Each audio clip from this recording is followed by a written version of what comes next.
we'll repeat the news. Okay, so we're now live, and Sarah, you're on, right? Sarah, are you there? Okay. Hello, Sarah. Yep, there you are. Perfect. Okay, I'll kick it off, and Sarah and I will kick it off. I'll just read a short poem and then turn the mic over to Sarah, and she has an announcement and so on. Okay. Welcome, the bottom of all the hearts in the world, and from the bottom of the mind as well, to this Reconstitute reading, the Beltway Poetry Quarterly. We are proudly in our, I think in our 23rd year of existence. The last 3 years under the current editorial team, which consists of me and Sarah Marron, and we're excited to welcome you to this reading. We're going to be reading for 4 minutes each poet, and I'm going to kick it off with the following brief poem, which I wrote recently. It's called "To the Conceptual Cats." The conceptual cats scratched at the pristine pillow, leaving it stranded, spilling out, raising the question of who then will stuff it back together. But the cat designated as cleanup sifter, who can work in blissful solitude, extruding, shaping the pick-pocked cloth, so that the next meeting of cats would be just to eat, plates full of meat, bowls of milk, agreement by unanimous vote. To the conceptual cats, welcome to the Reconstitute reading. Sarah, your call. Thank you. Thanks, Indran. I may be a little absent during the reading because I'm studying for the bar exam now, which is the exact opposite of poetry. But I thought I would read you all something from a new book that I'm gonna be putting out on social media soon. And yeah, this is its title poem. It's called "Nothing You Build Here Belongs Here." It's a poem that Indran hates. No, not quite. For your benefit, it's called "My Mountains Could Care Less About You." The book is called "Nothing You Build Here Belongs Here." I should have a link soon. My mountains could care less about you. Steel structures clinging, tendrils rising, curling fingers, desperate, lonely, clutching, dry and desolate. You've buried basements and pools, trying, as only the hairless do, to stay cool, as if heat is a thing you can hide from.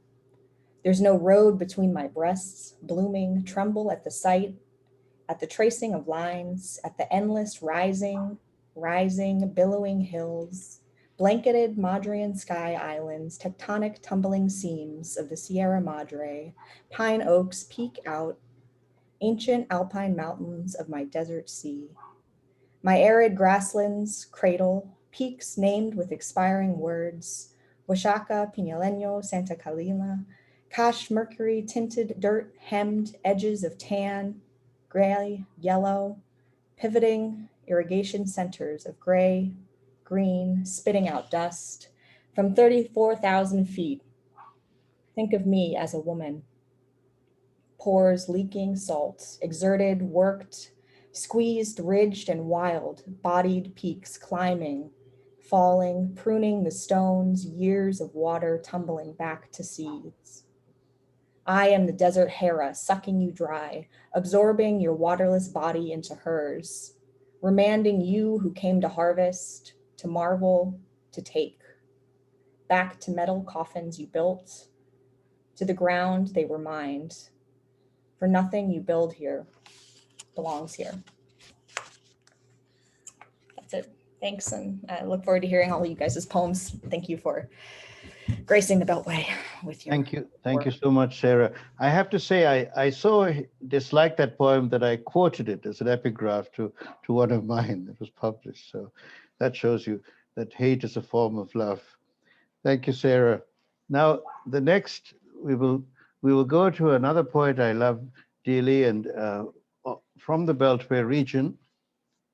She's coming out with a new book very soon, so keep an ear out for her work.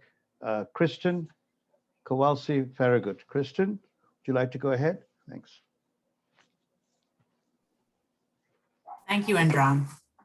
Okay. So Indran and Sara were kind enough to do a review of Escape Velocity. It should be out next week from Kelsey Books. Feel free to friend me on social media and I will be sending links, or you could just look for it if you're interested. I'm going to start with a poem that was published in Beltway, The River. Steady before the drop that calls for falling, I fix my feet as though braced in a fight with a lover that's about to get a little violent. Proximity to precipice speaks of shattering lines and edges, but for roots that anchor earth to itself. And the way she says, shh, not like the professional shushers at children's theaters, but like the old bunny in Goodnight Moon. Dancing light and heady musk inhaled into memory, be unfolded later on my sickbed with the hush of the river song. So I guess I'm saying the falls are my sister or my mother. Family means solace. And I will read one more. Like It's New, another nod to the pandemic. Messenger video. Like It's New. The lonesome and being young sharpens. Coming of age in the 80s, the older look at lips of the younger like murder. Parents won't share a sip, even if it's alcohol. 100,000 dead and dying. An epidemic feels just like a pandemic if you're at the wrong place at the wrong time. 2 a.m. at Boot Hill Saloon Cemetery can't be the right place, except when I knew he shot crack through his veins and I might stop him. I suppose we all want to die a bit anyway, especially me when he eluded being found, invisible like viruses. Still, we hunt in sideways looks at others, supposing the cleanliness of fingernails or shape of eyes might expose harbored sickness. Harbor grudges for the skateboard thrashers, always at the parks sharing high fives and Pepsis. Selfish young in congregation of laughter and risk, intent on killing us all, as though it's not the time of their lives. Neat with pockets to hold cell phones, not fistfuls of quarters, husbands, second husbands, cats, dogs, debt, music, and the ceaseless bad news. We hide in our homes and act as though we've never seen a plague before. Thank you. Thank you so much, Kristin. Wonderful. Really excited for you for this new book, first book, which will be out shortly. And Kristin will read from it and the return of the Poetry at the Port reading series in Silver Spring on August 30th. So mark your calendars if you're in the Beltway region. Don, if you could, Jonathan Harrington is trying to get in through the link. If you could respond to him, thanks. Yeah, I just did. Perfect, perfect. Okay, wonderful. Jonathan is connecting from Yucatan. Now we will hear from the wonderful poet and dear friend, Marc Vincenz. Marc is reading to us from Massachusetts, where he edits Mad Hat Press and runs the Lit Balm reading series, among other beautiful things. Go ahead, Marc. Thank you, Indran. This one came out in the last issue. Shifting planktons of later joy. Who hasn't drunk from the upland fountains where fresh hazel is cut each night, or deep in the brook, long past migrational time, the cloud of steel wool crosses the landscape. The butterflies have gone. The wolf dwells in his lair. The bear, unafraid of anything except chocolate, licks her paws. Are there any shepherds left here? Back in town, Latin is spoken in the tavernas and the underground chambers, where light plumbing coughs and sneezes, where the scaffolding holds the mirror image, left, right, hand, left of the state. Here's Mildred in her pajamas, twisting her legs into a state of rest. There's Jonathan in his slippers shuffling through the day. And here's Jennifer, all made out in pink and red, a rose petal presenting her fair share of newspaper clippings, engorged in the cover of People or of Life, in a paraphyletic of the Daily News, all speed variants accounted for, held in deep esteem and sway, converge this way, up the down scale, unfettered, fitting and free, making history on her own scale. Up means down. Gravity is like pleurisy, a shriek from the future we expected and interjected, inserted and squirted into the melee, our spirit slashing for the first audience with the anointed one. Oh, the drama, the preposterous proposition when a grapnel clutches your car dripping from the river and the wind-up creature in your sights swerves to the right. Discourse, this whole affair, discursive, this whole affair. Poetry, of course, is an attack on violent forces. And one more, swarming in sugar. It begins at dawn or daybreak, whichever comes first. It begins in a downpour, puddles everywhere. We're skipping school today, roaming the streets. See, the old man is grinning. Anything can happen. Along the avenues, the leaves hop and sway. They'd do anything to raise their heads, but it's all up to the wind. For a second, nobody moves. The windows slip into their latches. Morning trembles with unease. A face sculpted in sugar, the figure of a man when we still went barefoot, all in sugar and cream.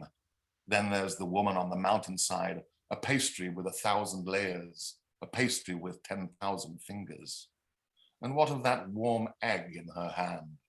It begins at dawn or daybreak, whichever comes first. It begins with a spiral, waves everywhere. We're skipping work today, called in sick. See, the old man is grinning. Anything can happen. Thank you so much. Thank you so much, Marc. And you know, Marc's hosting his Lit Bomb series. I think it's this evening. There's a reading with No, Gary. actually, we don't have one this evening. Oh, it's no, next week. Next Next Saturday. week with Gary Snyder. Yeah? Right. So keep an eye out for that. Thank you, Marc. Now we're going to go on to Chad Norman. Very excited to include Chad's work in this issue for the first time. Chad is speaking to us from Canada, where he is, I think, one of our first farmer poets. Go ahead, Chad. Take it away. Well, thank you very much for having me, Indran. I certainly appreciate being part of a wonderful gathering of poets here. And I'm getting the feeling that we're from many different parts of the world. So I can get behind some of this virtual stuff, but I sure miss the live audience, I must tell you. I had 3 poems come out in the issue, and I'm very proud to be included, so I thank you for that.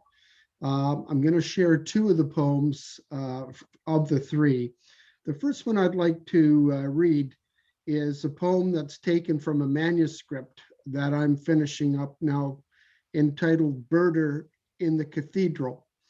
And I've been very fortunate over the past 12 years to more or less interact and visit and feed 6 different crow families that are nearby my home.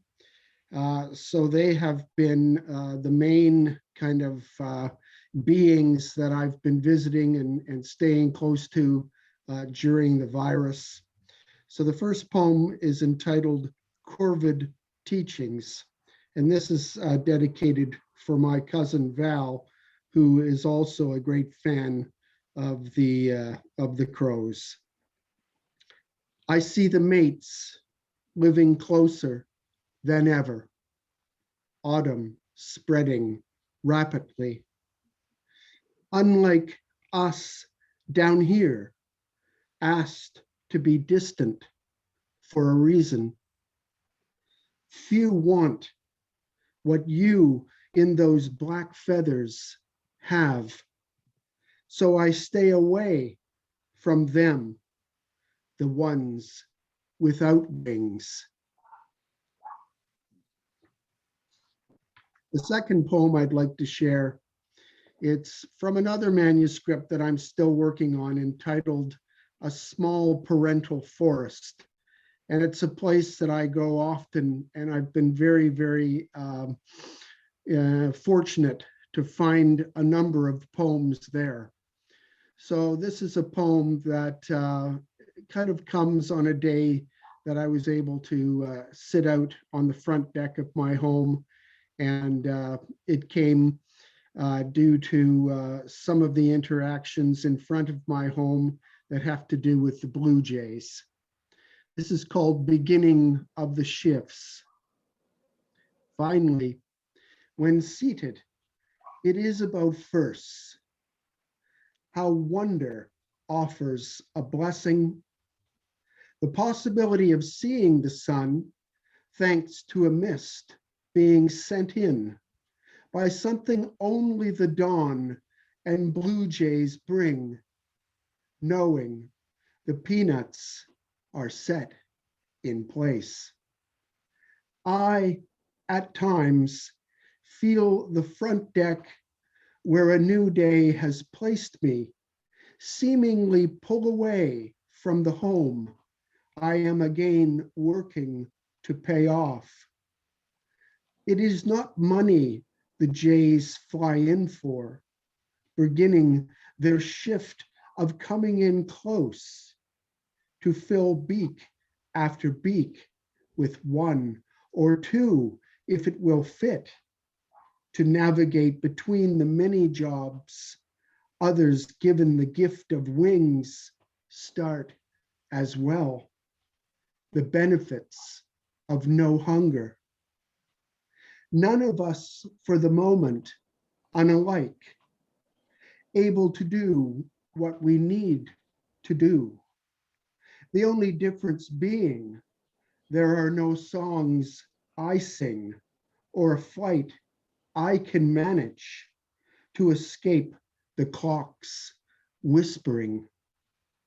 The next shift comes on, chosen just now by a chickadee in the busy beak, the future's single seed. Thank you. I appreciate the opportunity to read those poems. And I look forward to hearing some of you before I have to go to the garden and get my potatoes in. Thank you very much. Thank you very much, Chad.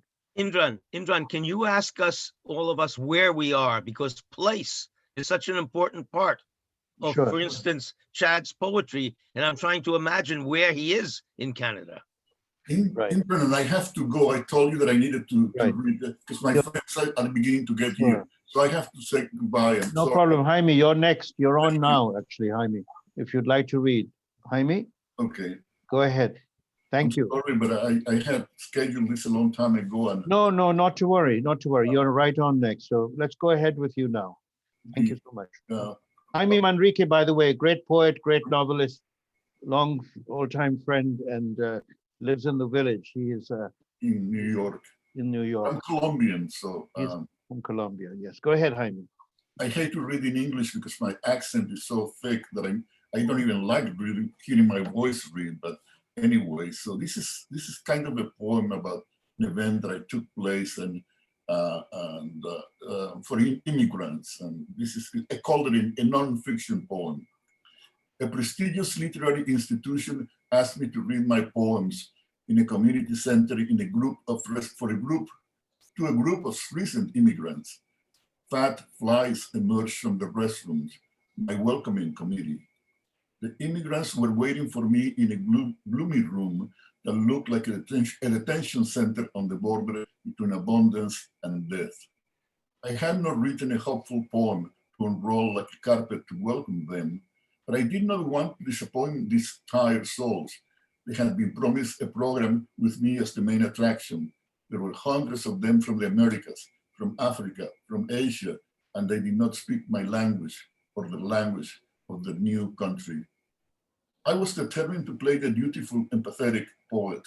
I told myself, Walt Whitman would have opened his arms to these orphan children, single mothers, the sick and starving, the persecuted of the earth. I understood these people.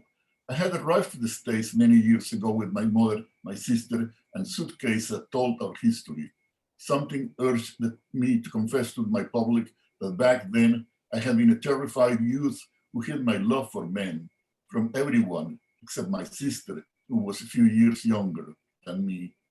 I understood these people, I thought, because they came from a place familiar to me, though I had never known their kind of hunger. So I read a poem about my mother, a woman born at the edge of a jungle, a descendant from enslaved people she knew nothing about. The immigrants clapped politely. I was inadequate master of ceremony, inducting them to the home they had dreamt about all their lives. Yet my poetry could not give them what they most wanted: food, shelter, a room to rest, perhaps to sleep, without feeling in danger of being jailed, caged, shot, or left to die in the desert without water or a simple grave. Then an old man, part of a group, stood up and thanked me. They were Indians from the Ecuadorian Sierras, he explained, and they had walked for a year to the United States, all 8 of them. The old, the strong, the children, the toddler. He sat down. I was ready to offer the immigrants a bromide that might, for a few seconds, make them forget the fear and darkness that gripped them. A young woman rose after the patriarch and said, Jaime, we're 8 now, but we used to be 9. Thank you for telling us about you. My brother Alejandro, who left the Sierra with us, was gay too, and he was sick. I know you understand what I mean. He was too weak to walk all the way. We buried him on the side of the road in Tolteca land, and he's here with us tonight. Thank you very much. Thank you so much, Jaime. Nonfiction poem is one of our very favorites in the issue. Thank you for sending it in. Thank you, and to all of you poets. I love. Bye. Thank you. And now we're going to go to the expectant grandmother, but aside from that little detail, she's a wonderful poet and an editor as well in different magazines. Kashiana Singh, happy to have your work in the issue. Go ahead, Kashiana. Thank you, Indran and Sarah. I am honored to be in the presence of this company. I appreciate having my poems in the Beltway poetry. I'm going to try and read 2, one from what was published in the issue, and one from my upcoming book. It's called Woman by the Door with Apprentice House Press. I'll start with the one from the Beltway poetry. It's called Your Lotus Gaze, and this was written for Vice President Kamala Harris on the inauguration. Your lotus gaze. Your birthing is of unusual intervals, your equanimity afloat on aftermaths. Your resistance rises in imperfections, your voice is made of seasonless earth.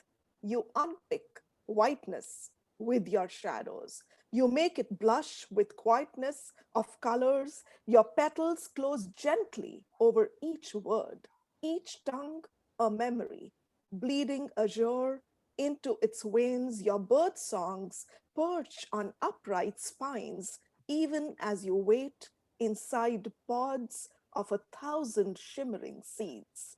Each seed drowning into history, rising towards a vision of awkward blooming. Rising towards a vision of awkward blooming, million lotus suns ready to be released. I urge her, this America, to receive, to be absent enough, to be vacant enough, to be still enough, to let her fault lines show hurt enough, to be tall enough, to be Shyamala Gopalan enough, to be innocent enough, to wear a crown made with flowers that are not flowers enough, to walk far, to walk deep into discomfort enough, to change enough, to be America enough to face, square and fair, the frugal dawn of a moist lotus gaze present between both water and earth.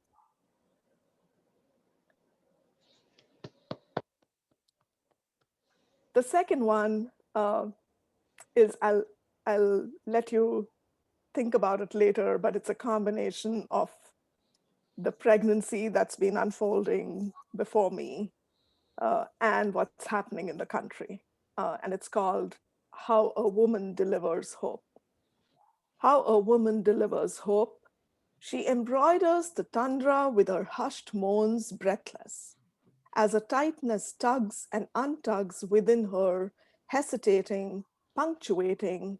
She watches the air meet flesh at the outline of her being as calm unsettles into rivulets flowing. From inside of her, she pushes into beginnings and rises into endings still, patient. As the universe rises in a tumri, swirling slogans into light, she follows other women, their flaming, screaming, breathing, as her urging sinew and muscle shift, pulsing her towards life. She renews herself with a sumptuous feast of goddess light as it ebbs and flows, unfurling grit and grace, reciting the new, reciting the new, reciting the new. As the midwife guides, she oozes freedom into the space between her thighs, rising into a crescendo. The protests outside grow vacant with cries. She enunciates freedom for her body and offers an exile to that which was held within hers, pushing, brimming, pushing, bearing, delivering hope into a pregnant pause. And a glistening head now emerges into the trembling hands of attempted courage, into the fragility of a land that walks barefoot, into earthmen that pedal her to goddesses, into monuments that stand on quicksands, into rivers sterile for they are bleeding dry, into flags that flutter with septic infusions, into prayers of a laboring country. How a woman delivers hope. Thank you, Indran. Thank you. How a Woman Delivers Hope.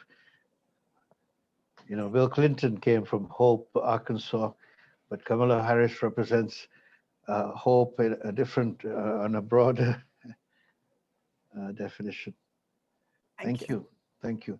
Now, we're going to hear now from Chile, from Santiago, Chile, the wonderful poet Pauline Le Roy.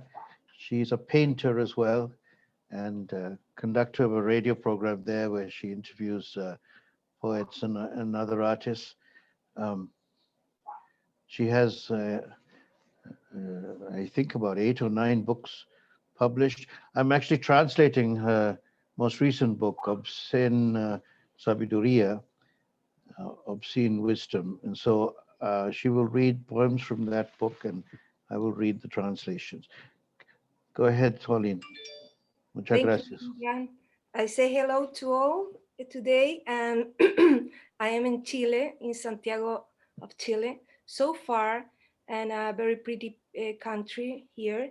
And I want to say thank you to Beltway Poetry Magazine and all to this opportunity to read my poetry.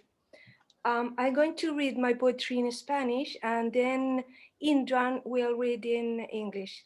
Thank you to all. I send hugs.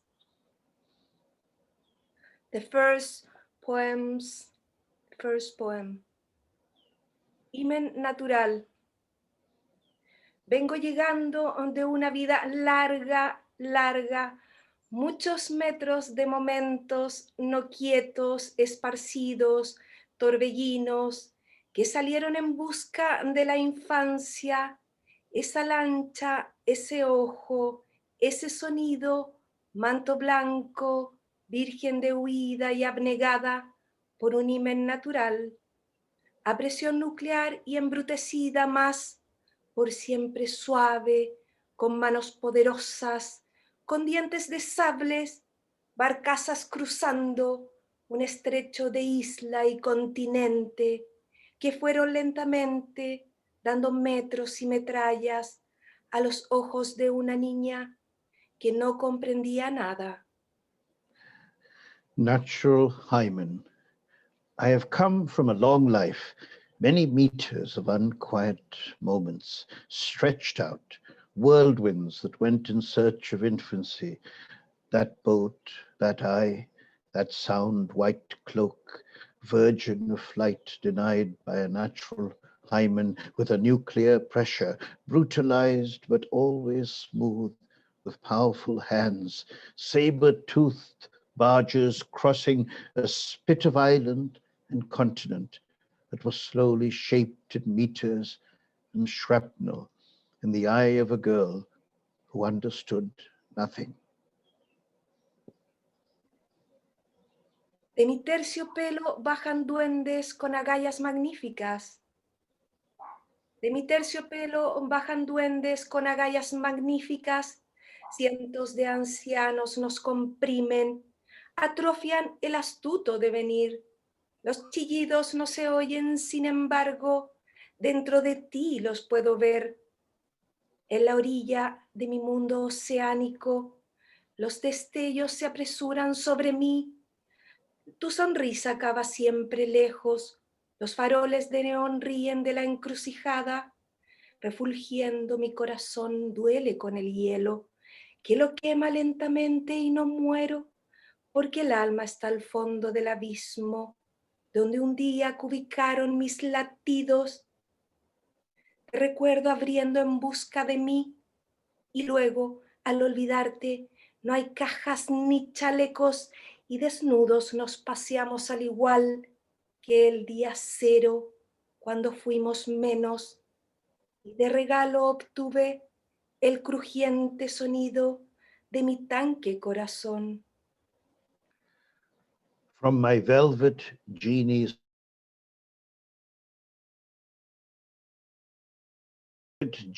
step down with magnificent desires. Hundreds of the old compress us, stunt the astute becoming. We do not hear the screams. However, within you I can see them. On the shore of my oceanic world, flashes rush over me. Your smile finishes far away, always. The lighthouses of neon smile about the crossroads. Shining, my heart is in pain with ice that burns it slowly, and I do not die because the soul has reached the bottom of the abyss where one day my heartbeats were measured. I remember opening in search of me, and then on forgetting you, there are no boxes or vests, and nude we stroll just like the day zero when we were less, and as a gift I received the crushing sound of my tank heart. Fiesta de fantasmas. De mis moléculas tibias vienes a nacer, de mis lunas apareces, luna repartida, hermana. Desde mi nombre desenvaino la espada, la abro con cuidado de hada, solo para observarla. ¿Será que en algún momento deba activarla? Tu nombre desvanecido surge a la vera del camino, una ruta sin vereda ni definición verdadera, libre del despilfarro de aquello codiciado por tantos, algo vacío que se piensa por lleno. Vengo llegando de una fiesta de fantasmas y ninguno se parecía a ti. Estos eran de venganza, de tristeza, de lo no comprendido, pero tú eres diferente.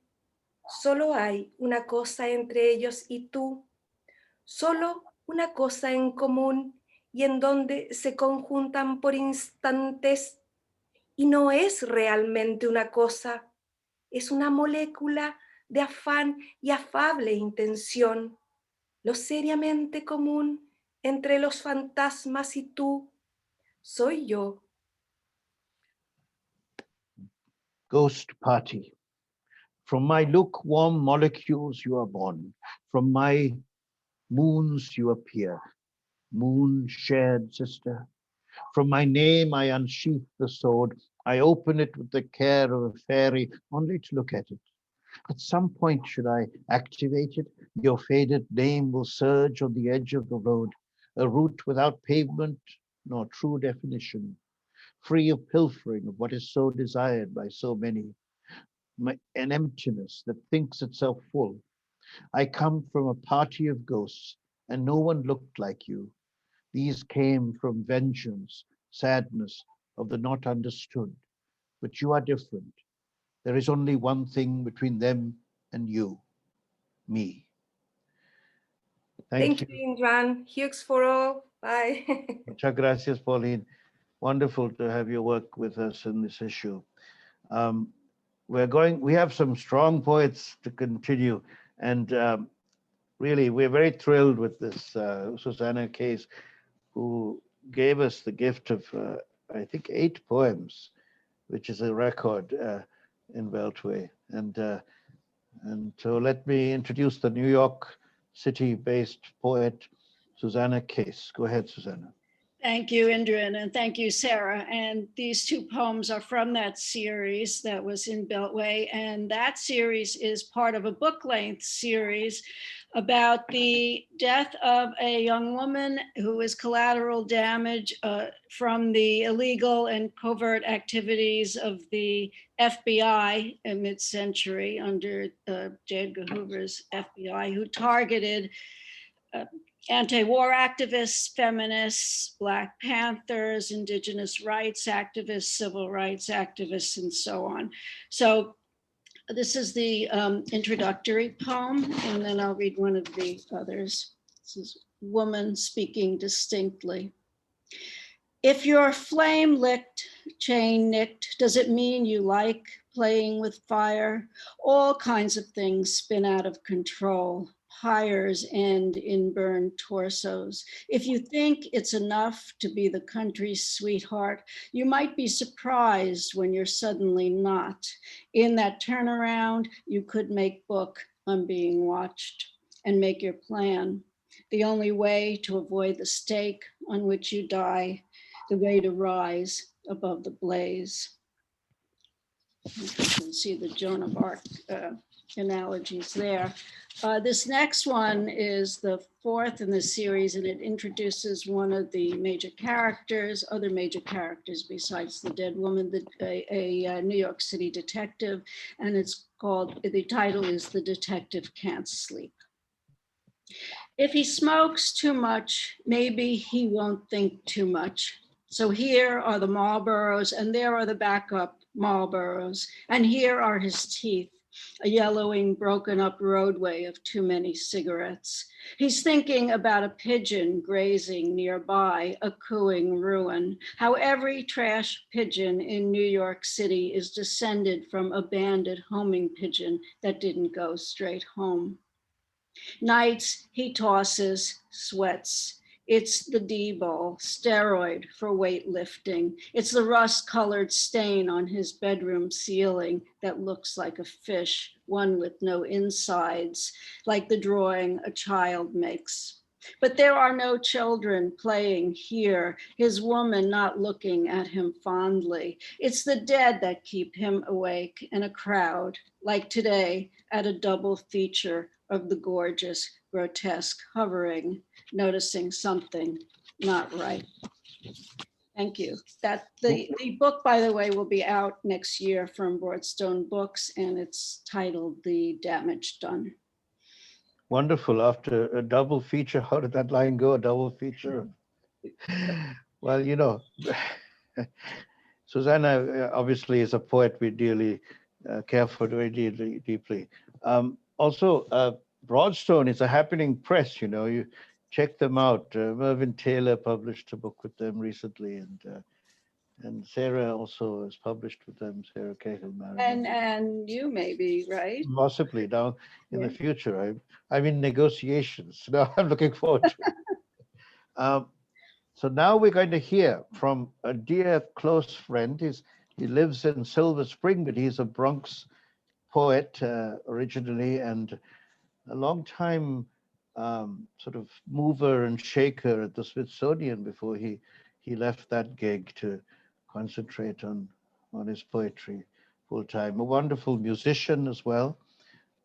Have a look for his music, and just very happy that to have his work in the issue. Terence Winch, go ahead. Thanks, Indran, and thanks to you and Sarah for the magazine and for including me in it. I'll read two of the poems that are in the issue. The first one is called At the Museum. They keep the 14th century on the lower level, then they work their way back up through slavery, all the way to 2017. Elevator time travel wears you down. I go in the opposite direction, up where they keep the old suits and guitars, the sitcom scenes, the miraculous blasphemies that inspire us all. But pretty soon, I've had as much as I can take of all this anguish and heartache. I walk to 14th Street. I crave pizza so bad. I wonder if the pizza place I used to go to years ago is still there in the food court. Then I'm reading the New York Times and eating my slice. The news is bad. The pizza is great. All travel is time travel. I'm leaving town on Thursday, but I'm returning in the future, which is now, oh, you who are hearing this. And this one's called Harbinger. I told the old people at the party I wouldn't go with them on a long ocean voyage to meet the deities of the ancient world. They said unto me, nobody even asked you, pal. They didn't have to be rude, but that's the kind of old people they were. I knew they were in search of eternity, which I also knew would find them soon enough. My friend gave me a rock. The rock is white and beautiful. I think it may contain a spirit of some kind.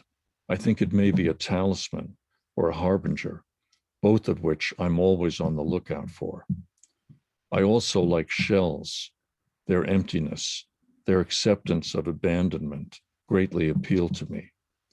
I would like to wash up out of the ocean like them someday, bleached white, upturned like a cupped palm, beseeching alms. Thanks. Oh, marvelous. I too Thank you. like to wash up on the ocean, bleached white, upturned. Those are lines to be written, inscribed on a stone somewhere in a certain country we both love. Perhaps in that, you know what I'm talking about, right? A certain country, let me see. Well, you have one choice. I do? Okay. Yeah. I don't know. Ireland, come on. Okay, I know. I'm just kidding. All right. Thanks so much, Terence. You're welcome. Thank you, Indran. A little bit later on, we have another Irish poet, also New York, former New Yorker, Jonathan Harrington. So Jonathan, hang on tight. You're not next though. So I just wanted to say what's coming down the pike. But right now we're going to, let me just check my list. I'm now having one of those senior moments. Let me see. Oh yes, I forgive my comment about senior moments. It's really inappropriate to speak like that, so I'll drop that language henceforth. Let me call it a junior moment.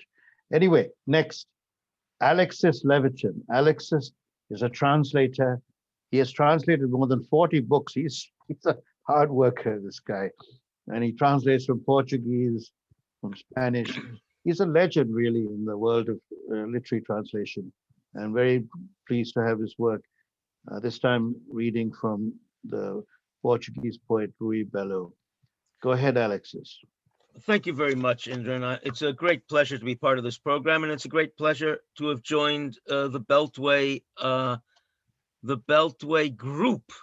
And I believe there are 3 or 4 Ruy Belo poems in this issue, but I'm only going to read one of them. Let me give you a little background. Ruy Belo got a PhD at the Vatican. He was a deeply, deeply religious young man. it was very hard for him to extricate himself from theology and escape into, well, a real world where he fell in love with a woman, he married, he had children, he swam in the sea, he lived on this earth, and he died quite young. Let me say it that he was even a member, believe it or not, of Opus Dei in his youth. And they didn't want to let him go. But when he fell in love with Teresa, he had no choice and he fled, and he had to hide out for a couple of years. One more thing about him. At his funeral, he was a big man and a fat man. At his funeral, a welder had to come into the cathedral in Lisbon to weld together the coffin that Ruy Belo had burst open right there as they were trying to bury him. Okay, Through Rain and Fog. I'm going to read it in English and in the translation, and then I'll read the Portuguese, and that's it. Through rain and fog. It was raining, and I watched you enter the sea, far from here and long ago. Oh, my love, your gaze, my gaze, your love. Later I looked at you and didn't even know who you were. Now here I remember and I ask, what is the reality in all of this? In the end, where is it that things go on? And how do they go on, if they do go on? Will I only leave behind bottles of pills, a lived-in house, my name in the town registry, a remark in my first school book? It was raining, and I watched you enter the sea. Oh, my love, your gaze, my gaze, your love. What difference does it make if somewhere else you go on? Everything died. You, I, that time, that place. What can I do now about it all? Maybe merely say, it was raining, and I watched you enter the sea, and I accept irremediable death for everything and everyone. Através da chuva e da névoa. Chovia, e vi-te entrar no mar, longe daqui há muito tempo já. Oh, meu amor, o teu olhar, o meu olhar, o teu amor. Mais tarde olhei-te e nem te conhecia. Agora aqui relembro e pergunto, qual é a realidade de tudo isto? Afinal, onde é que as coisas continuam e como continuam, se é que continuam? Apenas deixarei atrás de mim tubos de comprimidos, a casa povoada, o nome no registro, uma menção no livro das primeiras letras. Chovia e vi-te entrar no mar, oh meu amor, o teu lugar, olhar, oh meu olhar e teu amor. Que importa que algures continues? Tudo morreu, tu, eu, esse tempo, esse lugar. Que posso eu fazer por tudo isso agora? Talvez dizer apenas, chovia e vi-te entrar no mar, e aceitar a irremediável morte para tudo e todos. Thanks a lot. Muito obrigado, caro Alexis. Thank you so much. I'm going to invite Jonathan Harrington now, because, you know, Jonathan is actually receiving an award in Mexico this afternoon. And so he has to leave by road to go and receive it. He lives in Yucatan. He's been there since 2001, right after 9/11. He can tell that story if he wishes. And he's a wonderful poet, translator, a novelist, and also a former New Yorker. Not that I have any prejudices in that regard. Go ahead, Jonathan. Thank you, Indran. Coming to you, Jonathan Harrington, coming to you from Yucatan, Mexico, where I have lived for over a third of my life now. I had the great fortune of meeting an incredible person in Pachuca, Mexico.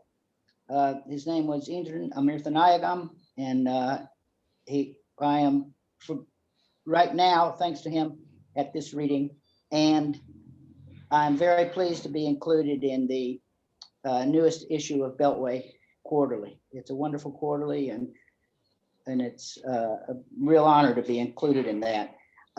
It's a special day for me because today I'm going to receive the Medalla Internacional de la Cultura y Arte here in Mexico, the International Medal of Culture and Art, which is being given out by the Presidente of a place called TECO.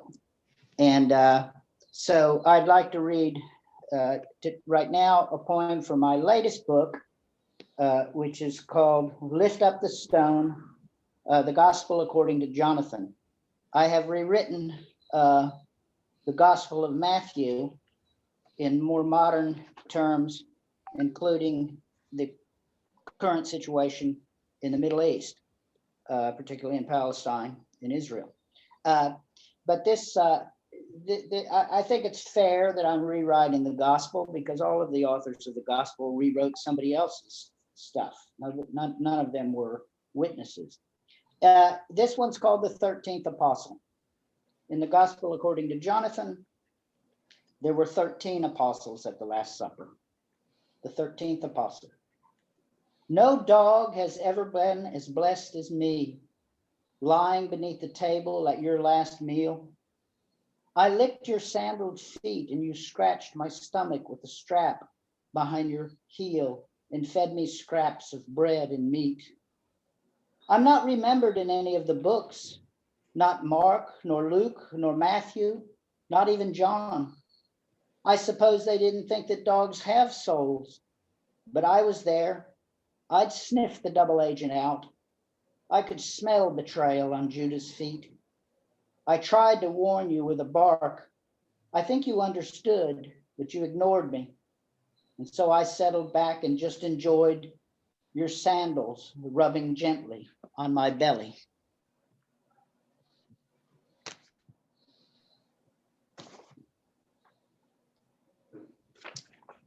One more, this one from my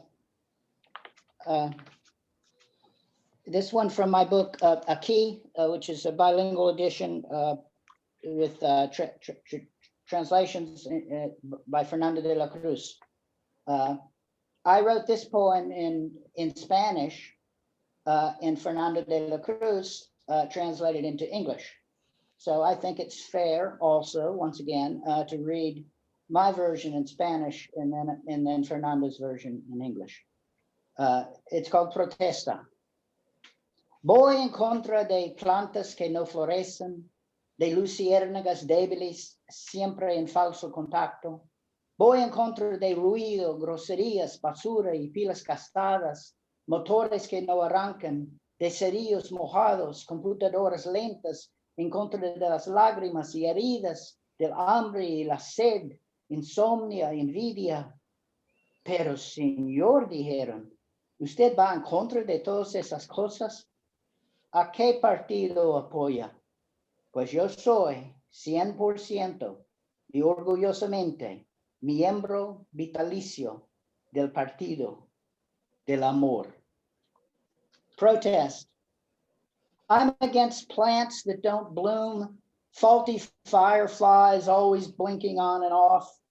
I'm against noise and rudeness, garbage and dead batteries, motors that won't start, wet matches and slow computers. I'm against wounds and against tears, against envy and hunger, thirst, insomnia. But, senor, they say, you're against all these things. What political party do you support? Well, I am a proud 100% supporter and lifelong member of the Party of Love. Thank you. Oh my, you had to read a political poem, didn't you, Jonathan? Well, I'm trying to get with the activist mood of this Beltway Quarterly. Well, I mean, I read a poem about cats to begin, so We have, well done, well done. Thank you, Jonathan. Thank you so much, Indran, and thank you all. It's a real pleasure to be with you, and I hope you have a wonderful day there. Congratulations Wherever you are. on your prize. Jonathan also writes reviews and criticism, and we are very happy that he's some of his reviews are starting to appear in the journal.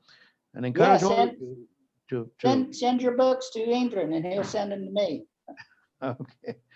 Encourage you to keep that section of the journal hopping as well.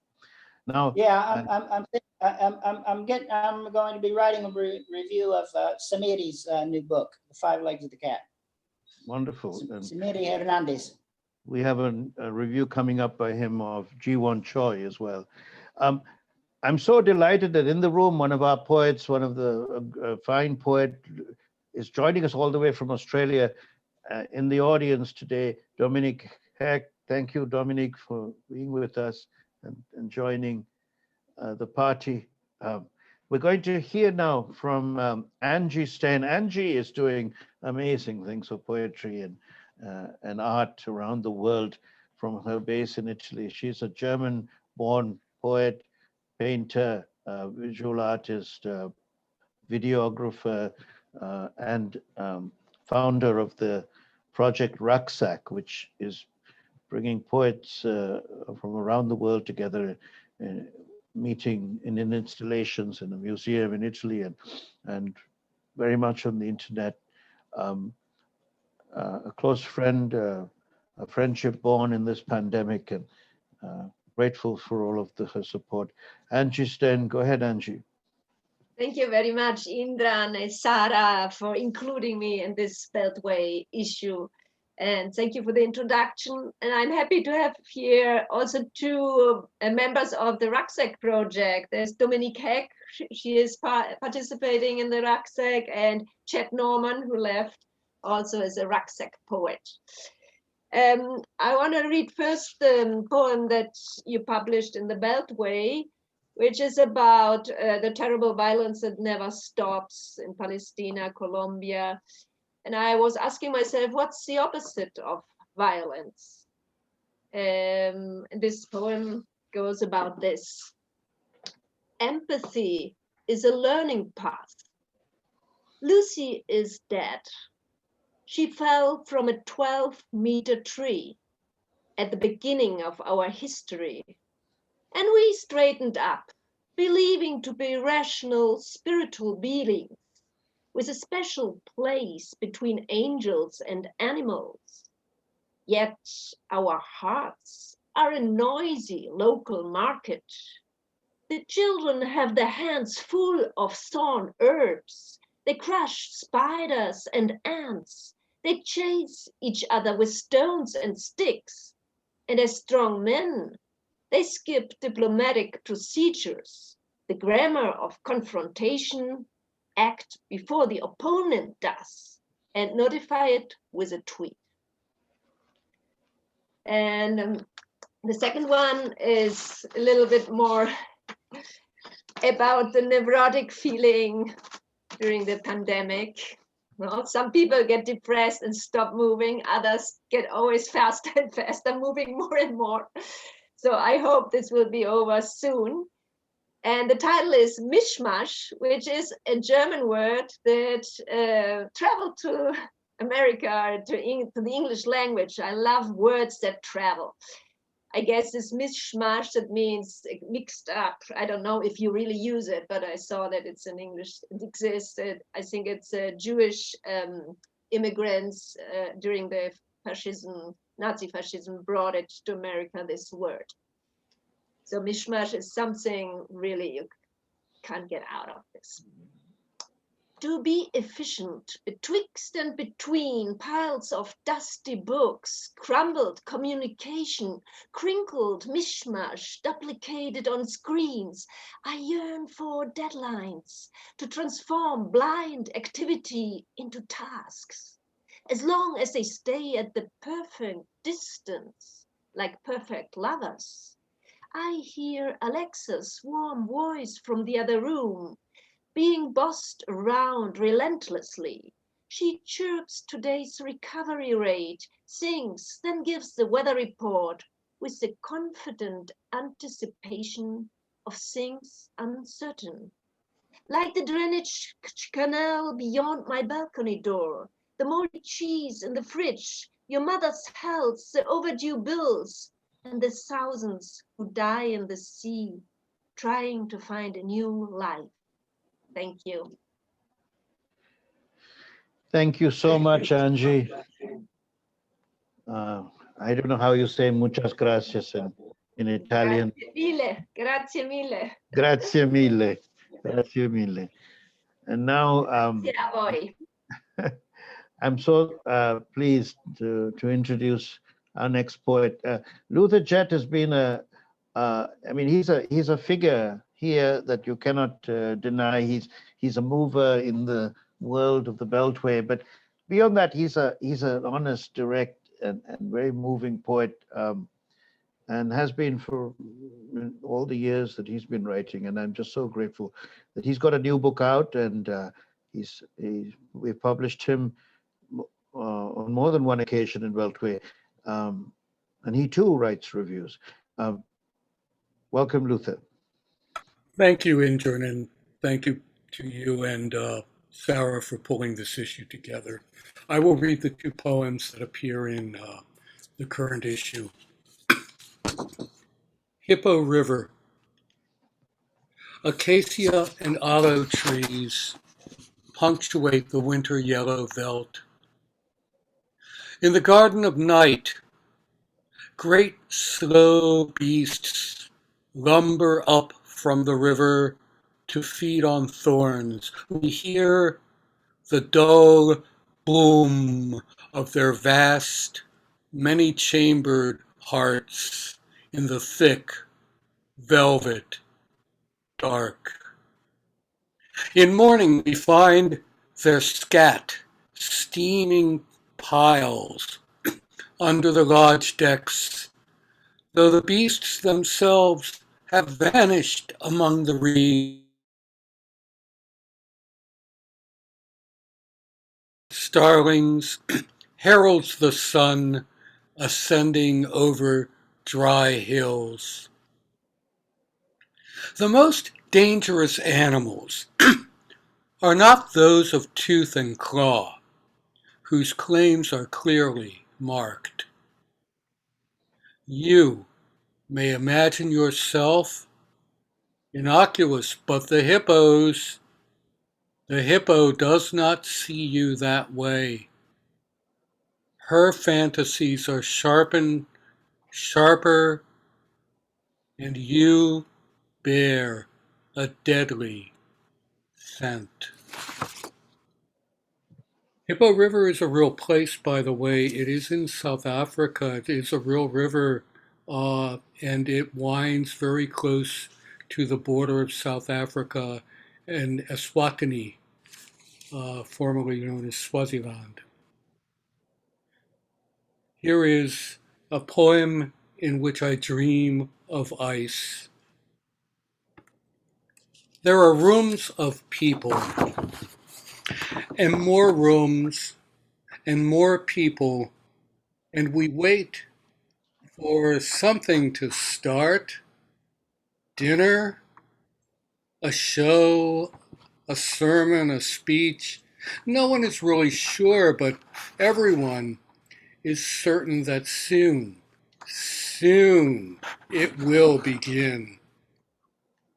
I have a plate full of food, or I stand in line to fill my plate, or I look for a seat at a crowded table where a woman with a gracile face pauses mid-word, her voice choked, tears in the corner of her eyes. Her hands are soft and warm. I read aloud a poem. Perhaps it is this poem. And people in the audience murmur, shift in their seats, so I am distracted and start to parse my own poem, question the choice of words mid-word. Outside, sleet covers the pavement. Trucks and buses slide. A thin shell of ice forms over everything. No one will be going anywhere soon. But the woman's hands are still warm. Thank you very much. Thank you so much, Luther. Really looking forward to the work upcoming, what we have also from you in future issues. We're reading at the moment for the fall issue, which will come out in October. Well, we're reading also for the August issue, summer issue. But we have quite a bit of work. But if any of you want to send for that or the fall issue, consider it. We can still have a look at it. Yes, and I'd like to now turn a little bit beyond the Beltway to a nearby city that is fabled in literature as well for various illustrious writers, including Edgar Allan Poe. And that is to introduce Marc Nasdor, who lives now in Baltimore, his traditional home, but he spent many years in New York, where he did so much in the world of poetry and also in the world of music. And we're just delighted, flabbergasted. I mean, he's a very elegant poet. He knows the language, the fine meanings of words, and he shows that in his verse. Grateful to have your work in the issue, Marc. Go ahead. Okay, greetings everyone, and thank you, Indran, and thank all of you. I'm usually kind of isolated in the poetry world. These two poems I'm going to read, one of which was in the Beltway Quarterly, are from a collection called Insurgentes Avenues. And the manuscript is not published yet, but most of the poems have been. I want to preface with one reference. The second poem I read contains a word that many people do not know. The word is gajo. I spend a lot of time in Hungary, where my in-laws, ex-in-laws live. And of course, anyone going to Eastern Europe can notice the horrible discrimination against the Roma, the so-called gypsies. So gajo is a term equivalent to haole in Hawaii or gringo in Latin America. It's the non-Roma. And there's an old expression or fable, adage, which I've always loved, as the Roma are accused of, being thieves and pickpockets by the majority populations. And the expression is, sure, we may pick your pocket, but you, gajo, you steal with the pencil. And it's just such an amazing. Okay, so I'm going to read two poems. Let me find them here. Okay, number 28, The Fog of Wardrobe. Shanks in an interlock, cluster cluck, get it? Bumper facet sets off regional catastrophe in aerial pinball hurricane tilt. Elbows gyrate pinwheel destruction, necessitate cleanup by simple irritation of weakened pressure point somewhere in nature, confirming for one's risible perceptions of value or near to its opposite. What circumstance brings down requisite shovel, plunging from unseated atmosphere? Purity? Salted nimbus bears the water, diffused about landscape and poised to drop its vapor weight elsewhere. Mass doesn't care for lineage interplay, disapproval by noise gate, or anyone clearly published and perished. Lock of desire on obsession to output, faith in contrivance, or wishing to label it something else, punk. Manifest heavy as a slobbered on, pedicured, blow pop pocket rocket. Yours in its criterion, yours in reactive response to its self, yours in nuanced weatherman speak with an anchor's retort to a red laser point. Where climate jokes pour in a fusillade of punchline, incremental globalized cataclysm follows. Wanting to apportion some blame to your deity? Go ahead, who's not asking? Security splats mail yourself back to hell. Second poem is number 33. This is the one in the quarterly. It's called Rates of Exchange. Markets expire in divisible syphilis, one that crosses as one body overlaps into the bulk of another. Mutual hunger bears crowd-sourced intelligence. Burn! Construct to moment of conquest. Backstory nearly equal in substance as flight of the decimated kinship makes clear. Exemplary that of its grandparents' grandparents, dunned by genetic remorse. So says who? Underestimate fault till state of undress. Volatile incursions into glory hole optimist, gawking aside, as if commerce commenced on skill sets to haggle, even when prompted to try something else. List into space in camera, eye-hole mounts to a gooseneck in socket and asks to receive its little guest. After gut paralytic cross-examination, ordinances plant themselves in the body.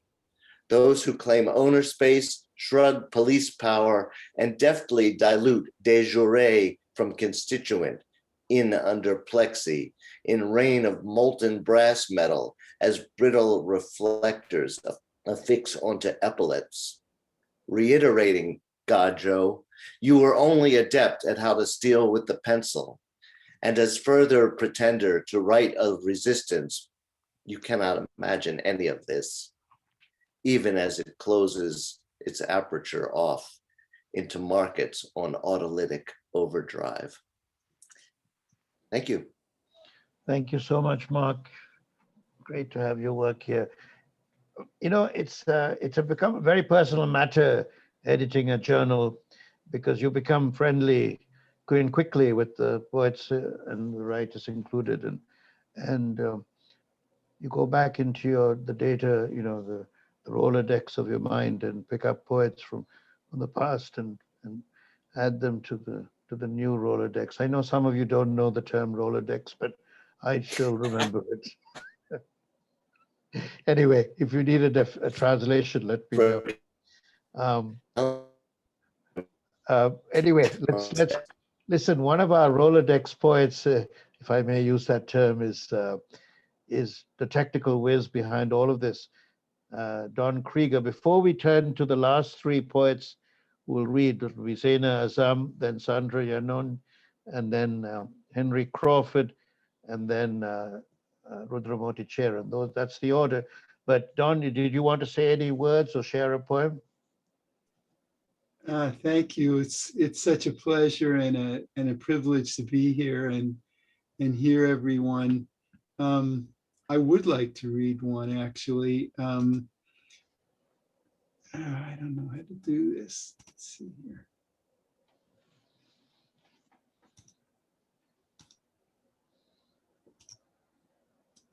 Sorry for the delay. That's okay. It's ironic that the technical whiz is having a delay, but that's all right. We'll forgive you. And this was unexpected. Go ahead. Yeah, go ahead, please. Here we go. I'm reading this poem everywhere this week. Memorial Day, it's an American holiday. It's the 100th anniversary of the events I talk about in this poem.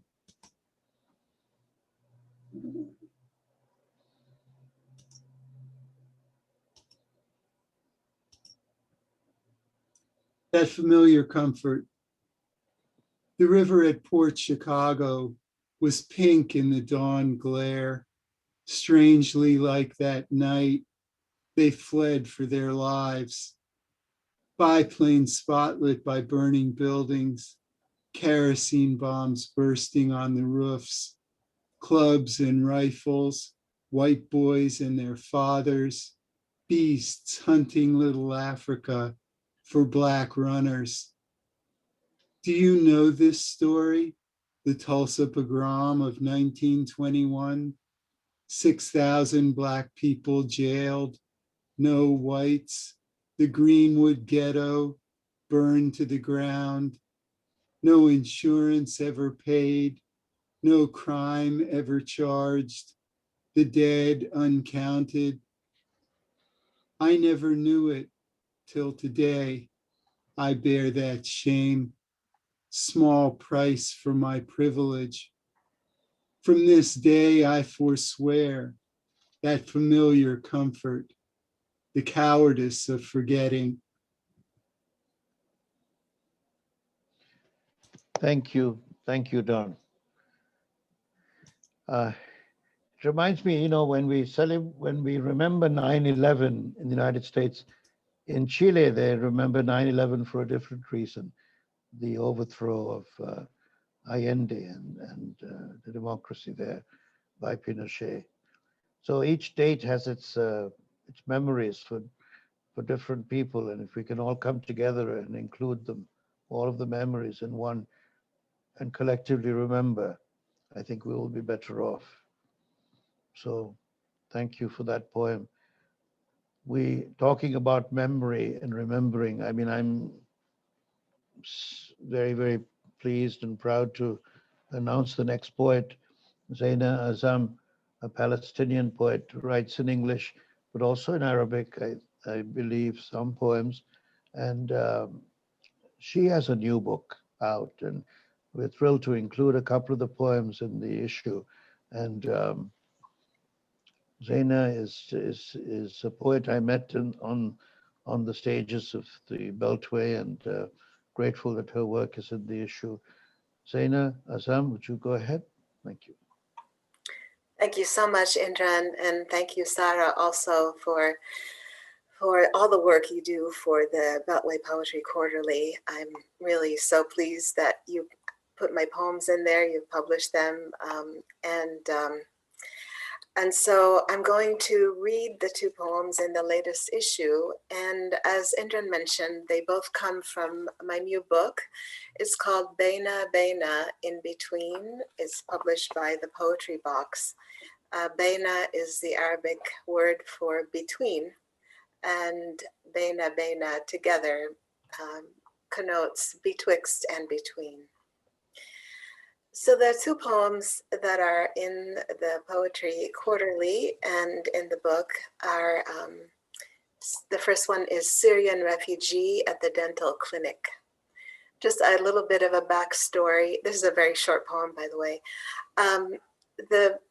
There was a group of Syrian refugees that who came to Northern Virginia. They were resettled here a couple of years ago, and I volunteered to translate from Arabic to English and vice versa for this group. They were getting some dental care at a clinic. So I met this young woman there. I actually changed her name. Syrian refugee at the dental clinic. Iman from Homs is 20 years old. At 13, she married and got pregnant with the first of 4 children. A broken tooth and 3 cavities, baby on her breast, mouth wincing in pain. Iman never learned to use a toothbrush to clean her accumulated tar, plaque, or microscopic bits of food left over from her journey a month ago. Maybe that's why she clenches her teeth to keep the taste of home.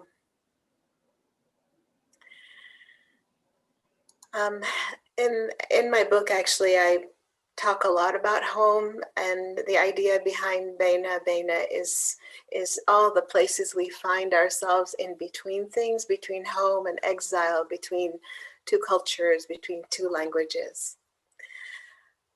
The second poem was actually written with the prompt of how does technology affect us, and how do we interface, and how is it changing our lives? This is called Traveling with the Speed of Light. News from Damascus scrolls on TV, a morning chat with a friend just home from work, 7 hours in the future. My hands can almost touch the cyclamen on West Bank hills, as if tending flowers in my backyard. The Corniche Road winding around Beirut's tip, hugging the sea, so close to my doorstep. As world wanderers, we click on screens, sift symbols, look with sister eyes and oval lenses of intersecting circles, the radius of the voyage invisible. Stories between ethereal mouths and ears, voices in bits and bytes penetrate thick mountains, deserts. We measure epiphanies in seconds, move on, leave unintended footprints. There are dreams of tented trysts, shards of conversations, mistakes, maybe second thoughts, deleted. Like dense coffee grounds lining once welcoming cups, or small bowls of dull olive pits, a sadness. Only scintillas of thoughts linger, a salty taste in memory. Now in Washington, a white moon blooms while the sun throws rays on Jerusalem and Amman, and this luminous language of loving. Imaginary lines around the globe, a curving cage of messages at the speed of light. We reach out, draw in, close as the space between fingers on a keyboard, far as the great meridian from pole to pole. Thank you. Thank you so much, Zeina, and many congratulations on your new book. I know it's been a long time coming, and we've been waiting for it for a long time. So let's send the word out widely. We now have another Palestinian poet on the American stage joining, Naomi Shihab. Welcome. And now I'd like to go on. We are down to 2 or 3 more poets. And really, it's hard to finish a reading like this because they're all very special, every one of you. But, Sandra, I have to say, is special among the specials.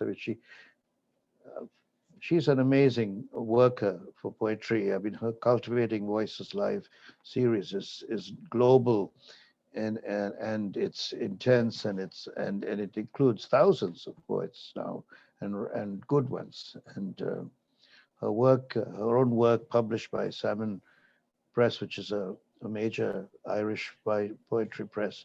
I mean, I can't think of any greater honor than to be published by one of the leading publishers in Ireland. If any poet would give up their shirt to go to Ireland and have their work recited there. Anyway, Sandra, a great poet, and very excited to have your work in the issue. Go ahead, Sandra. Well, thank you, Indran. It was, and of course, Sara, for including. I was fortunate to have 4 poems in this issue, and I've just marveled at the issue itself, and hearing all the voices and poetry of a number of you that are also members of Cultivating Voices Live Poetry. Before I read 2 of the poems, I'm just going to put in the chat our upcoming readings. Tomorrow, actually, we have on Cultivating Voices the 40th anniversary celebration of salmon poetry. But I'll give you the whole kit and caboodle of all the readings for the month of June, including tomorrow's last reading of May, the 40th anniversary, 40 at 40. Well, again, I'm so grateful to have poetry in Beltway Poetry Journal quarterly.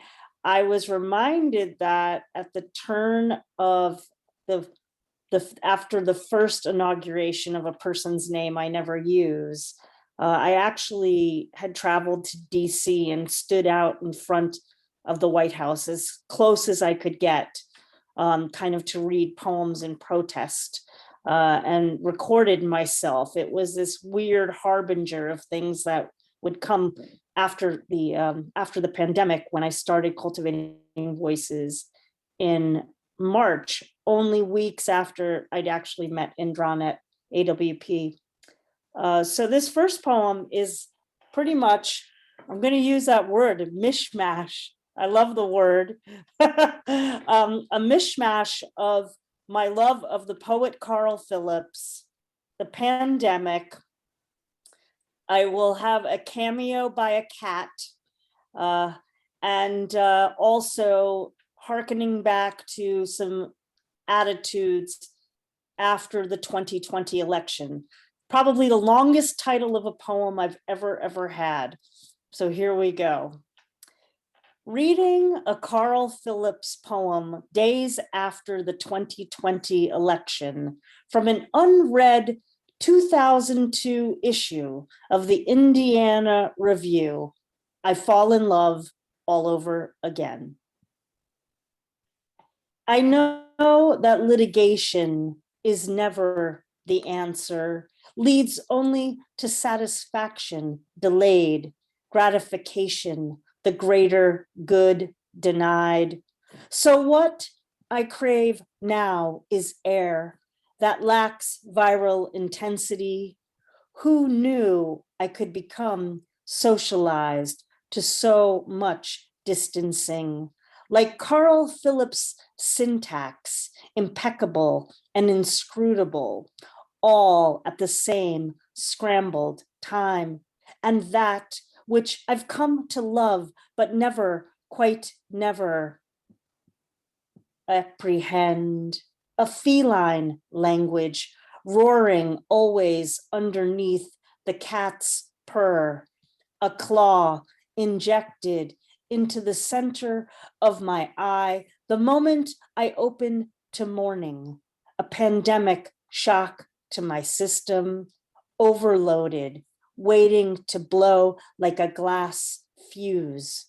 You never know when the fuse, becomes her, or if she is worthy of such contemplation. You want, of course, to believe she is, but what you don't know is like the future remembered, a shirt worn inside out, a kiss given once, now retreating, and you watching every frame of her face, pulling away in slow reverse, while on your lips that evaporating inappropriate residue, an ember of touch, everything else the unrequited reflection of how, when mitigated, the lines break exquisitely into place. And for my second poem, also again, so grateful to have it in Beltway Poetry Quarterly. There's just been too much violence directed against African-American men in particular, and as we are hearkening back to, revisiting George Floyd's murder and the subsequent and all the other murders that have happened far, far, far too back. This poem emerged from that. And if you're not familiar with the television show Law and Order, that's what I'm referring to in the title. Why law and order will never be canceled. From the radio, a person impersonating a president speaks to a nation of matchsticks and toothpicks. What I mean to say is a residue of lunch nags between his teeth. What I mean to say is he embraces decay like sugar dappled on Kellogg's frosted flakes. What I mean to say is I miss mornings digging into cereal boxes for plastic prizes. What I mean is I worry about strangers when I go to sleep. What I mean is that I can't sleep and leave Law and Order marathons blaring all night. What I mean is I cannot listen to anyone pretending to be news. What I mean is I feel sorry for the bullets in their solitary chambers. What I mean is shootings are lynchings without the rope burn and snap. What I mean is around the necks of Black men. What I mean is history is a smoke as deadly as any fire that I cannot see. What I mean is I turned off the radio months ago. Thank you so much to each of you for your significant and magnificent voices, and keep them coming, please. And feel free to contact me if you have a new book and would like to come read on Cultivating Voices. Thanks, Indran. Thank you so much, Sandra Yannone. Delight to have you read with us. And yes, do contact Sandra. She's just wonderful what she's doing. Now, my pleasure is to introduce to you, we have two more poets. The penultimate, and certainly not the penultimate in terms of the strength of his work, he's a wonderful poet. And he's also a person who presents poets in the virtual world now, but also in real life.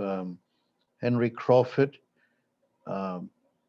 There's a series in the Beltway area that's fabled, to which he is one of the key players there, out of the Writers' Center.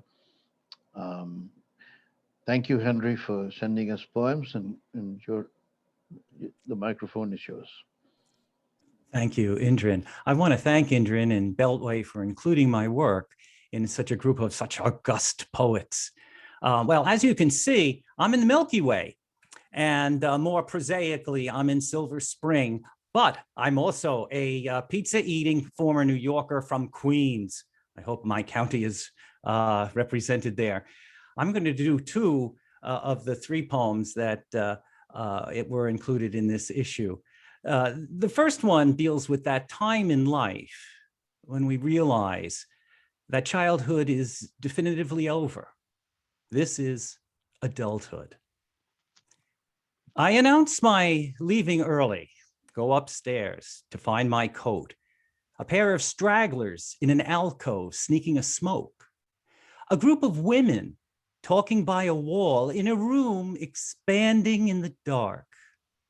My gracious host, standing in the hall, appears lost for a second, skyward eyes searching as a child arrives in fire engine pajamas.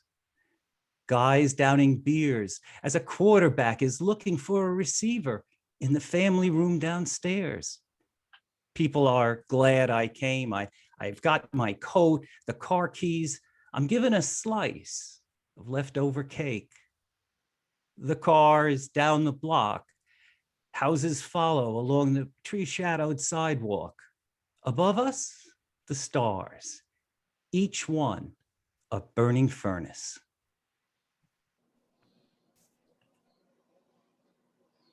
Thank you. And my next one is an attempt to convey what it's like to be a page in a book. This is the crying of page 234. I'm just paper, pressed in ink, standing with others on somebody's shelf, years since anyone's opened me up. I wait for my chance to say what I know. It was an affair of the heart, nothing more. It was Jason Gladstone drew me in, his ebony eyes, his words imbibed. There were tales of travel, ports of call. And there was Jim, the forthright father, the husband I was prepared to abandon. Wouldn't you, dear reader, if given the chance to embark upon a life that's new? But now the page, my page, the one that I was meant to be, where I turned to kindly Captain Henry, a whaler in his day, who knew the ways of the fickle sea. The ancient skipper leans back in his chair, takes a soft pull on his blackened pipe. Then halfway down the paragraph, I know there'll be no taking Jason for my Jim. So how does one leave a once loved page, darken its days, perhaps forever? As the captain says down near the bottom, let it go, my dear, let it go. Thank you very much. Thank you so much, Henry. Let it go, let it go. Yeah, I would like to write that sometimes about various things in my life. But anyway, one learns to let go. That's what growing up is about, I think. And one learns to receive as well, to let for it to come back. You let it go and it comes back to you. And that's one lesson I've learned from this pandemic. I've been lucky enough to survive it thus far without any too many scratches. But listen, we are talking about letting go. I can't believe a more symbolic finish to the reading than a reading by Rudhramoorthy Cheran, who is a dear friend and from the old country, from the country of Elam, the country of Jaffna, the city of Jaffna from the north and the south, because we met in Colombo in that island in the late 80s, when we worked together on translating a poem by Sivaramani, a young Tamil poet who sadly took her own life and left the few poems that she left, which were compelling poems. And Cheran is a professor of sociology. He's a poet, he's an essayist, and his work is available in English from various presses, including Mawenzi House in Canada. Rudhramoorthy Cheran, go ahead, Cheran. Your microphone's yours. Thank you, Indran, and thank you, fellow poets. And it's a great opportunity. I must admit that I do not write poetry in English. I write creative nonfiction and plays and all kinds of academic stuff in English. But when it comes to poetry, I write poetry only in Tamil language. So I would like to acknowledge the translators of my poetry. And the two poems that I'm going to read from this collection, In a Time of Burning, they were translated by Lakshmi, my dear friend Lakshmi Holmstrom. She passed away a few years ago. And the first poem is titled Sunset. It's about the last phases of the war, or more precisely, it's about the end of the genocide, the Tamil genocide in Sri Lanka. The sunset. The sun has set. The sun has set across the spreading fields. The sun has set. The sun has set in the shadow of the woods. The sun has set beyond the anger of the rain which is yet to fall upon hundreds and hundreds of bodies sprawled upon the sand, upon the severed leg alone, upon the seashore. The sun has set. Upon the broken wings of a quivering small bird, which does not know where to heap its loss and sorrow, and searches for a corner in a small cage where it can lurk within my tears. The sun has set. The sun has set within my tears. At dawn, they arrive with faltering weights. The body has not been found. My second poem is titled, this is an old poem actually. I wrote that it's in 1995, the beginning of my exile in Toronto. Ask the snakes how to copulate. Ask the morning how to dawn. Ask the slave workers what color the dreams are. Ask the refugees how their tears became their prison cells. Ask women and blacks who must walk the streets of this town at night what fear is. Ask the lovers who wear no studs whether the last lasts for only 30 days.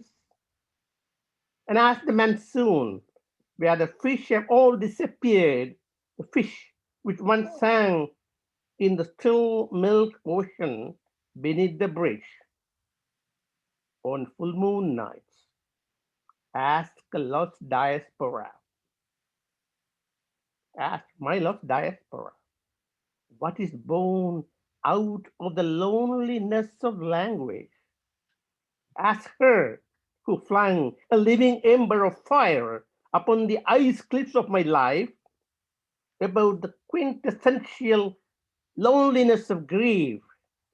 Ask her, and ask her, and finally, you ask me. When the last train of the evening has gone, and the railway line shiver and break in the cold, what it is to wait with a single wing and with a single flower. Thank you. My God, Cheran, they say in America, you killed it, you know? You made it grow. The tree is growing tall and furiously thanks to your words. And thanks to everyone's words today. What a wonderful reading. What a wonderful finish. There must have been a reason why we met back then in the late 80s and why we are all here together today for this poetry. Thank you, everyone. We have now a few minutes and we'll close up. But while we're still on Facebook Live and recording for posterity, is there anybody, would anybody like to say any words at this time? Comments, questions, and then we'll, in about 5 minutes, we'll go offline. Go ahead. Anyone, feel free, open your mic. And thank you all. Thank you, Indran. So grateful, Indran. Thank you. Thank you for having me. I was able to stay throughout. I couldn't be happier. Thank you. Thank you so much, Kashiana. Thank you, Marc. It's a lot of work to do a literary magazine. So yes, thank you, both of you, for the work you do. It's a lot of work. We're only as good as our last poem, our last issue. So let's keep it going and work hard for the next one. And thank you for spreading these words around. Beltway, by the way, is also taken on a political tint, let's say. We've written a letter that's published and been spread by pen about poets being killed around the world in places like Myanmar and in, well, there are certain countries are mentioned, in particular Myanmar, where more than I talk in the letter of 3 deaths, but there are some 30. Go ahead, Pauline. Anyway, just to let you know that open letter, if any of you hasn't signed or wants to sign, just email me and we'll keep that circulating just to raise awareness about the precarious state, not only of selling books, but of losing your your flesh and your blood, your life in some places because of what you write. And of course, it's not only poets, it's the human rights workers, it's the journalists, it's everyone protesting tyranny or dictatorship, wherever you find it. Other comments or questions? Or, Yeah, I want to thank Dawn. Go ahead, Angie. Yeah. Go ahead, Yeah, I Angie. want to thank everybody for the really touching poems. There are really strong poems that will accompany me. And as you said, the pen is working about these things. Since I'm in the German pen, I would like to propose that we could do things together, to put things together, so organize internationally meetings about these persecutions of writers, poets all over the world. Could be an idea. And then I wanted to invite everybody who is interested to ask me friendship in Facebook, so you could enter into the Rucksack Project, which is a complete international project with more than 250 poets from 58 different countries. So it's really a trip around the world, and you get to know so many realities. So it's everybody who could be interested, please ask the friendship and I will send you the call and you can participate. Okay, thank you. Angie, I think Susanna had asked earlier in the chat for the information about that. Yes, I heard from Angie. Thank you. Yes. She sent it to you? Okay. I'd like to add a word about the next Saturday's Lip Balm. It should be quite a show. We have Gary Snyder reading with us. As many of you know, he's now in his early 90s, and who knows how many times we'll get to hear him again. Appearing with Gary are Wong Ping, who's flying, especially from St. Paul, Minneapolis, to the Sierra Nevadas to be with Gary while he gives his reading. And Alison Adele Hedge-Coke and John Kinsella from Western Australia, and his wife, also a great poet, Tracy Ryan. So it would be great if some of you would come and listen in on that day. It's Saturday, next Saturday at 5 p.m. But I'm sure you'll see it on Facebook if you follow that. Thank you, Mark. I'll be there. I'll be there. I heard Gary Snyder read 50 years ago. Denise Levertov brought him to MIT and he read there. And I've used one thing from his poems over and over again, 10,000. 10,000 means everything. It's infinity. His poem, of course, 10,000 years. Yeah. Great poem. Well, thank you so much, Indran and Sarah, for hosting this fabulous reading of very varied writers from all over the place. I hope the tradition definitely continues long into the future. So yeah, thank you so much. If I could just plug our next Cafe Muse online, it's going to be on June 7th, 2021. It's going to feature Tara Campbell and Meg Kearney. Meg Kearney. Yes. She's great. I haven't heard from her in years. Oh no, she is great. We did the rehearsal just yesterday, and she is a dynamite poet. So do you know where she is situated nowadays? I think she was up in New England. I always, being a New Yorker, I don't know the difference between New Hampshire and Vermont, but it's one of those places. Yeah, she's up in New England though, and she's great. I heard her way back about 30 years ago. Yeah. Well, you'll have a chance to hear her on the 7th of June, and I'll put the link into the chat where you can register for that event. Thanks a lot. Thank you. All right, well, if there are any other comments or questions, I think we'll go offline now.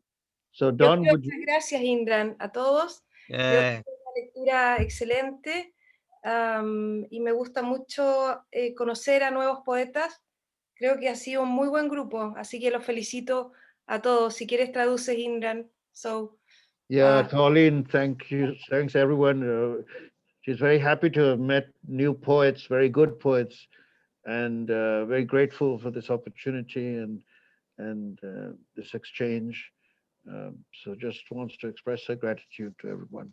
You know, we're all suffering from the isolation of the pandemic, but I have to say that although on principle, I hate the computer, this possibility of seeing people all over the world and being together like this is really pretty extraordinary.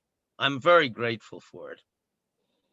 And that's why I wanted you to name where everyone was. For instance, the woman who's awaiting the birth of her grandchild. She talked about this country. She talked about a river drying up, but you never told us where she was. I am, this is Kashiana, Alexis. Yeah. This is funny. I'm moving, I am from India. I live in the US.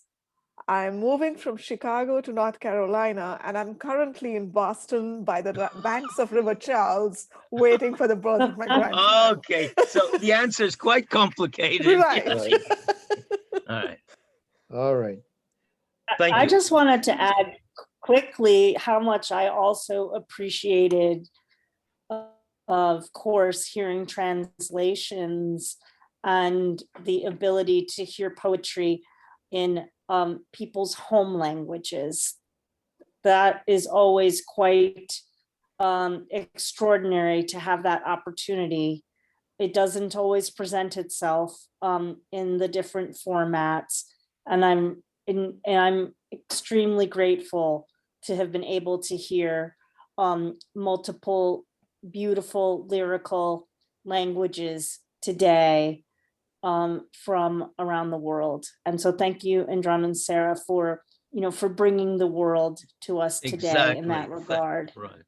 Thank you to all of you. Look, talking about the world, yesterday in the mail, I received this book, which is translations of Eugenio de Andrade. He's a great Portuguese poet, into Shetlandic. Have any of you ever heard of Shetlandic? And unbelievable, it's the language in northern Scotland near the Shetland Islands. And I never even knew such a language existed. And so this, it's really exciting. It's overwhelming. One of the reasons one doesn't want to die is because one has to give up all those languages.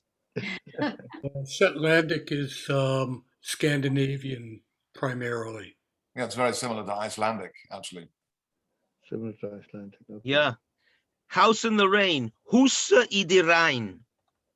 Rain once again. Rhein ensimer. I'm just looking at, it's very exciting encountering the other, the various manifestations of the other. Yeah. Thanks a lot, Indran. That was terrific. The whole thing. Alexis, thank you all. Don, will you do the honors?